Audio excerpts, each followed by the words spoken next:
Welcome to जय माता दी gift and toys Keonjhar.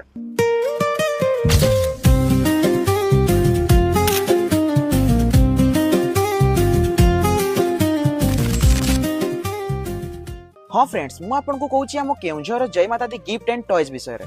T आपनको छोट पिलांक पई एई बेला टॉप क्वालिटी रो टॉयज गन्स, टॉप क्वालिटी रो ड्रिफ्टिंग कार्स बहुत ही अफोर्डेबल प्राइस रे तापणी 40% ऑफ रे मिल जिवो। एठी आपण मानको एई बेला प्रीमियम क्वालिटी रो ड्रोन्स आ छोट पिलांक रो एई बेला stylish remote car wholesale rate रे पूरा 50% ऑफ रे मिल जिवो। आ एठी आपण मानको इंस्टाग्राम रो ट्रेंडिंग टॉयज बहुत ही अफोर्डेबल प्राइस रे मिल जिवो। तासो आपण माने जदी कपल अछंती एई बेला प्रीमियम आ एस्थेटिक क्वालिटी रो गिफ्ट्स बहुत ही अफोर्डेबल प्राइस रे एठी पाई परिबे। जदी आपण माने आपणको बेस्ट फ्रेंड रो बर्थडे रे गिफ्ट दवा पई चाहउछंती ताले आपण मानको एठी एई बेला प्रीमियम सिग्नेचर परफ्यूम बहुत ही अफोर्डेबल प्राइस रे मिल जिवो। तासो एठी आपण मानको बोथ गर्ल्स एंड बॉयज मानको पई पॉकेट फ्रेंडली बजट रे बहुत ही प्रीमियम वॉचेस मध्ये मिल जिवो।